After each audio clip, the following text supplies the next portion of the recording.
Howdy, folks. It's me, Colonel Sanders. Hey, that's not the real Colonel Sanders. I'm the real Colonel Sanders. This is how you sell chicken. Howdy, folks. It's me, the real Colonel Sanders. I'm back to tell you about my new $20 family fill-up meal. It's a treasure chest of delicious home-style cooking, but served in containers, not treasure chests. It's finger-licking good. 65 million years ago, dinosaurs ruled the Earth, and as we all know, they wouldn't walk the Earth for much longer when an asteroid hit what is now the Yucatan Peninsula in Mexico. But there were some survivors, the avian dinosaurs. In other words, the dinosaurs who are the great to the power of several million grandpas of the modern day birds. While the large non-avian dinosaurs tended to be larger and unable to regulate their body temperature in a post-apocalyptic environment which blocked the sun and killed vegetation, starving large animals, and cooling temperatures, the non-avian dinosaurs would evolve into what are now known as birds. Smaller, more nimble, and eventually able to regulate their own body temperature in warmer climates. Flash forward, and we get to the red jungle fowl, native to the tropical bamboo forests of Southeast Asia and the Indian subcontinent. These birds get really horny when the bamboo trees spread their seeds, providing food capable of sustaining a large population, at least in the short run. Humans watching this orgasmic feasting and of birds thought, hey, why don't we feed these birds the grain that they need to produce tons of eggs?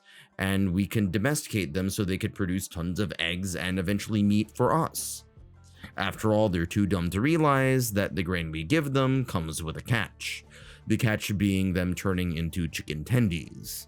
Hence the domestication of what we now know as the chicken. Fast forward even more so, and the humble chicken would become the most widely consumed source of animal protein on the planet. The domestication of grain and other crops would provide humans with starch needed to produce flour and eventually bread, as well as plant-based oils. In the Mediterranean it was olive oil, in East Asia it was sesame oil, and in Eastern Europe it was sunflower oil. In other parts of the world they used the fat of animals other than chickens in the form of lard or butter extracted from milk. Hence the use of hydrophobic lipids, which would become the fat we use to cook with. By this point, humans had already been acquainted with fire, the power to wield heat. The combination of chicken flesh, starch, liquid lipids, and heat would produce a form of cuisine, if one could call it that, which would become relatively cheap to produce and high in the calories necessary to perform the necessary labor needed for farming. Albeit a little bit too many calories if you're working in an office / playing Xbox for most of your time. In numerous cultures, grain would be used to produce flour and later breadcrumbs, along with other starches. Various cultures would use similar combinations of ingredients, such as chicken karaage in Japan. Meat was not necessarily easily accessible on a regular basis throughout much of human history, so whatever chicken meat was available was usually mashed with vegetables and flour and then deep fried into what we now refer to as a fritter, the oldest type of deep fried food. The fritter signifies the scarcity of animal protein and fresh veggies, but an abundance of oil. Fast forward several centuries later. The comedian Mike Myers once joked that Scottish cuisine is based off of a dare. Scotland, the lag of haggis, Cullen skink, sheep's head, and whatever the fuck this is, would actually produce the predecessor of one of the most popular foods around the world. The Scottish diet is known for being one of the least healthy in the world, probably the result of a harsh climate which makes it difficult to grow fresh produce and makes it easy to rely on calorie-dense fatty foods that are high in salt and sugar. Many a Scotsman would migrate into what is now known as the southern United States, taking their proto-fried chicken with them. African slaves would also call this region their new home, albeit without the benefit of choice, and combine their own West African love of various types of spices and herbs with the, let's just say, quasi-cooking techniques of the Scottish Highlands. This is why the southern state of Louisiana, with its subtropical climate, has a great set of spice mixes like Cajun, whereas Scotland's spice involves salt and then more salt. Chicken was cheaper than beef and pork, and hence would become the dominant type of meat for slaves who needed the calorie-dense food to work the fields. Putting this depressing element of the story aside, fried chicken would become a staple dish among Southerners. The warm, humid climate and mix of various cultures, namely English, Scottish, West African, Spanish, French, and Native American, would coalesce into a cuisine that was as great for your taste buds as it was terrible for your arteries. Each southern state and sub-region of the southern United States has its own type of fried chicken. One of those states is one you may have heard of, Kentucky. In fact, probably if you're outside of the United States, the one reason why you know about Kentucky is because of KFC. That and bourbon. On September 9th, 1890, Harland David Sanders would enter this world, not in Kentucky, but in the state of Indiana. Well, the rural county of Henryville, Indiana, right on the border with Kentucky. Sanders' father died when he was 5 years old. This tough upbringing instilled a sense of toughness and resilience in Sanders as he would start working on the family farm at the age of 7. Sanders would eventually quit school and jump from hustle to hustle, from the army to the railway, working with firemen to practicing law. His career as a lawyer would end when he and one of his clients pummeled each other in the courthouse. Sanders was notorious for being a very conflict-prone individual. Not too many people want to hire a lawyer who punches them in the face. Granted, it does make for some great entertainment for the jury. He then had to resort to selling life insurance. Now keep in mind that selling life insurance is usually something you do when you have no life. Sanders was eventually fired from that as well. Being the hothead that he was, he came to the conclusion that he had to be his own boss. He would set up a ferry boat business connecting Louisville, Kentucky to Jeffersonville, Indiana. He would switch from job to job, eventually running a gas station under Standard Oil Kentucky, but this too went out of business during the Great Depression. However, his experience running a gas station led him to running a grab-and-go restaurant at another gas station, this time under Dutch Shell.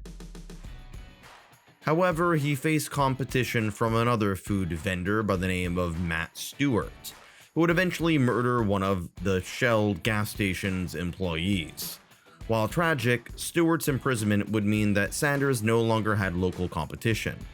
The food would prove to be a big hit, and the governor of Kentucky bestowed Sanders with the honor of Kentucky Colonel, hence the name, or more accurately the title, Colonel Sanders.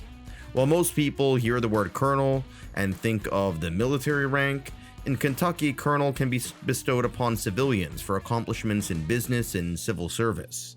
This dates back to the legal structure and hierarchy of the Southern gentry, which in turn goes back to the lords and ladies during the early modern period of English history. He would use his clout as a colonel to set up a motel and restaurant selling steak, ham, and fried chicken. But the motel burned down, only to be built again, followed by the new motel going out of business during the Second World War due to so many potential clientele being sent abroad to fight. He would eventually ditch his southern homeland and move to Salt Lake City, Utah. Unlike Kentucky, where fried chicken was common and competition was fierce, in Utah, his menu was novel. Well, novel during the 1950s. He was just about to reach escape velocity, but the completion of a new highway route diverged traffic away from his restaurant, and he again was reliant on his savings and what little he was making from Social Security. Keep in mind that by this time, Sanders was in his 60s, barely scraping by and using his vehicle as a home. His persistence led to him franchising his fried chicken recipe. Sanders was not the best at running his own property, but he was really good at cooking fried chicken, and he had the people skills to grow his franchise empire.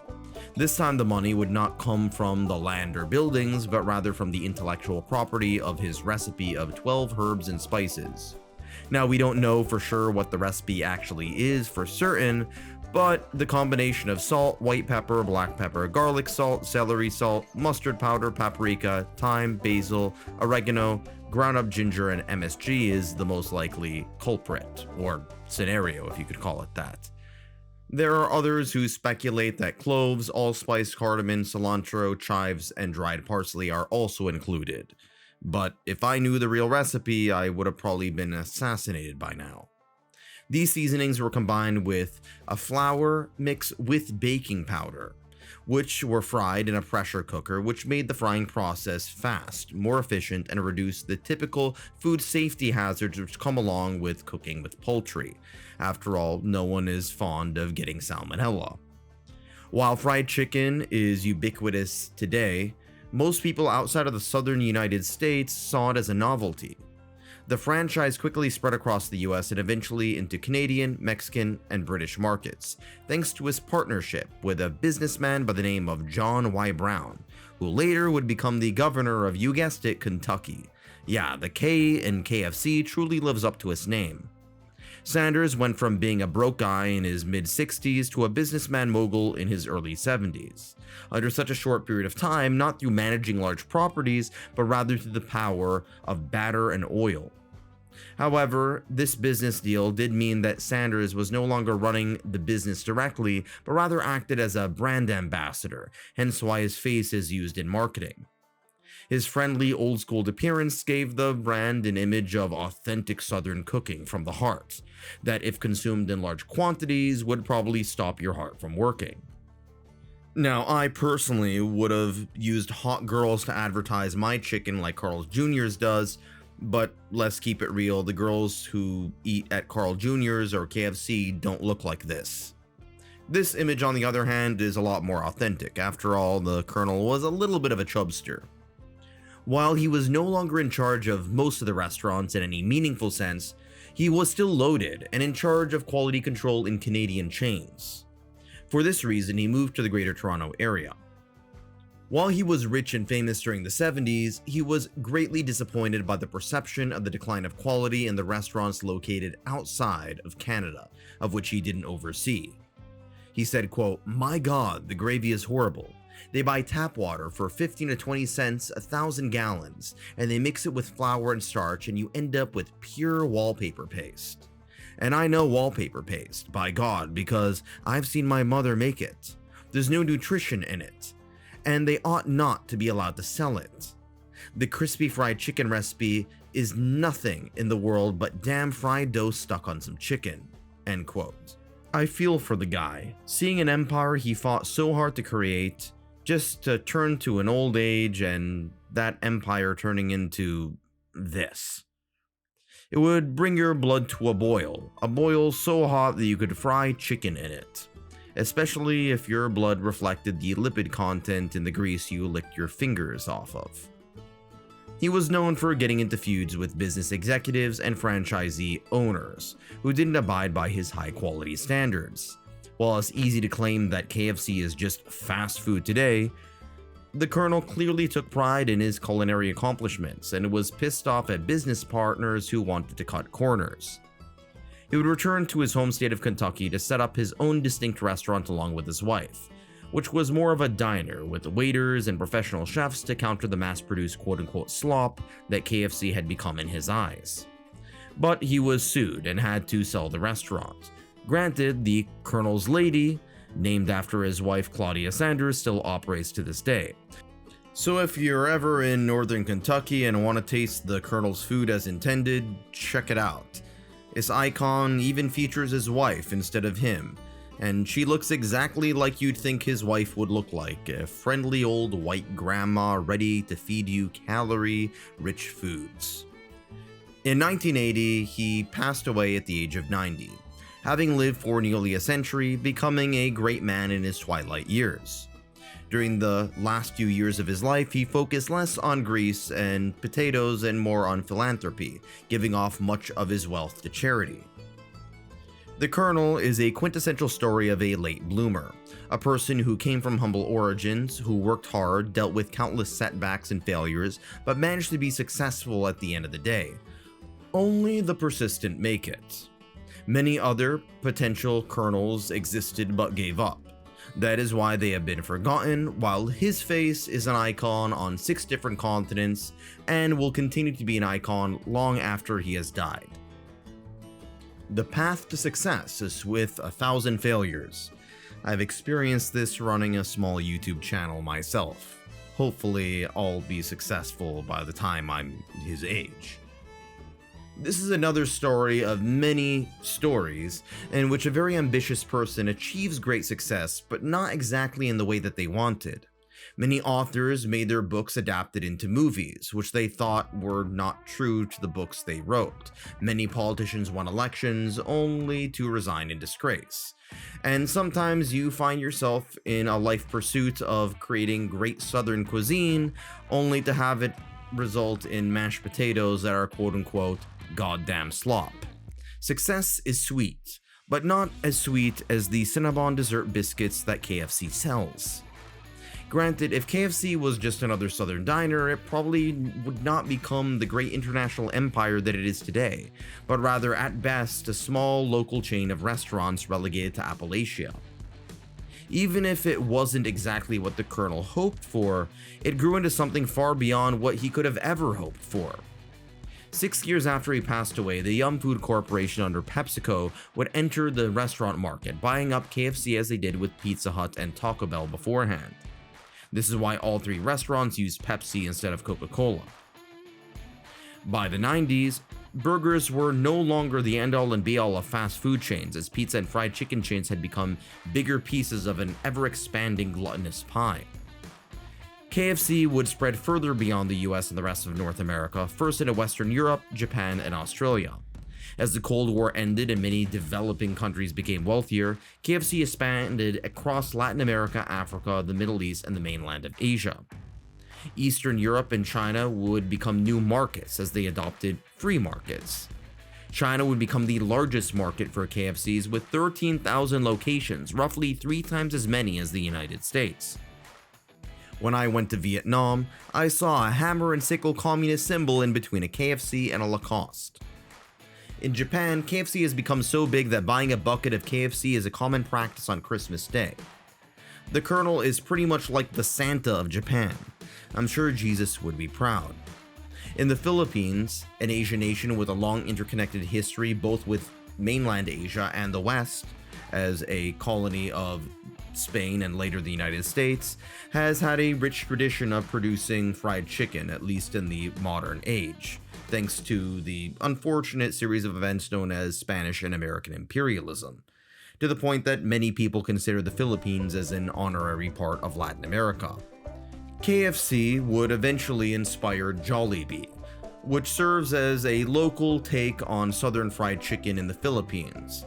Potatoes are usually replaced with rice, and to this day has kind of become an icon of Filipino modern culture.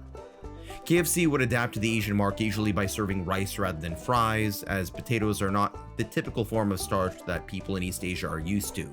Bread is also not that widely consumed in East Asia, so the chickens are oftentimes served without bread but with rice, as after all, it's meant to appeal to local tastes. In India, there would be the rise of Chick King, which serves southern fried chicken with spice mixes that are more typical of the Indian palate than the Southern American palate. Keep in mind that many of these cultures have taboos on beef and pork consumption, as many of them are not permitted to eat for religious reasons, such as Muslims not being allowed to eat pork and Hindus not being allowed to eat beef. But chicken doesn't really face the same sort of taboos worldwide. A Singaporean chain by the name of Waffletown USA was inspired by KFC, serving an Asian, namely Singaporean spin on KFC and other American fried chicken chains. It would become the first fast food chain to open up in North Korea. Even Saudi Arabia would create its own version of KFC, catering to halal dietary restrictions. Heck, even KFC in the Canadian province of Ontario switched all non-pork products on the menu to halal. After all, there's a larger growing Muslim population in the province. KFC has had to compete with international chains, some of which are actually entering the American market, such as Jollibee. On top of that, KFC had to eventually compete with American southern chains at home and abroad, such as Popeyes from Louisiana, Chick-fil-A from Texas, and Church's Chicken from Georgia. In 2019, this competition went to a boil with the Chicken Sandwich Wars, in which several fast food chains competed to see who could produce the best fried chicken sandwich. Granted, KFC was overshadowed by Popeyes and Chick-fil-A. In the past, KFC had been more successful marketing its products, such as the KFC Double Down in 2013, which is basically a sandwich composed of fried chicken rather than bread, with bacon and cheese in between. They couldn't even put a slice of lettuce in between the chicken patties to pretend that it wasn't going to clog your arteries. You must admire their honesty though. Unlike other fast food restaurants like Subway, which tries to dupe you into thinking that it's healthy, KFC takes pride in the fact that you won't grow as old as Sanders if you eat too much of his food. Speaking of the Colonel, he has lived on as a sort of corporate icon and mascot, like Mickey Mouse for Disney, or the Michelin Man for Michelin, or the Pillsbury Doughboy.